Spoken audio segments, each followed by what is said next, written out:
La situation au Niger prend une tournure alarmante, mettant en péril la vie de 1500 militaires français déployés dans ce pays. L'obstination du président Emmanuel Macron à vouloir chercher des poux dans les cheveux des autorités nigériennes risque de compromettre la sécurité de ses soldats. Malgré les demandes de retrait de troupes émanant des nouvelles autorités nigériennes, Macron persiste dans sa volonté de frapper ces dernières, mais il peine à trouver des arguments solides pour justifier une telle action. Un beau-parent d'un militaire français a lancé un appel à Macron, l'alertant sur la situation critique à Niamey, où les soldats français sont bloqués sans ressources alimentaires.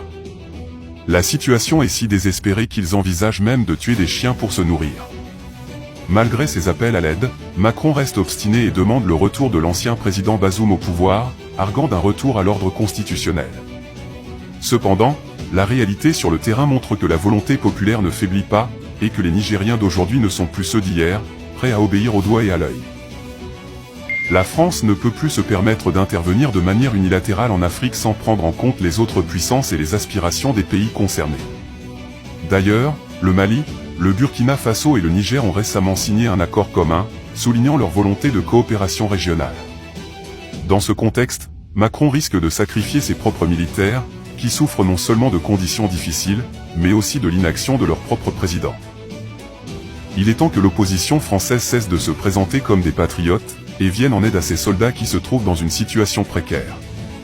Macron doit prendre conscience qu'il est en train de compromettre la vie de ses propres compatriotes en persistant à exiger le retour de Bazoum au pouvoir, alors que même son propre parti politique a exprimé son opposition à une intervention militaire au Niger.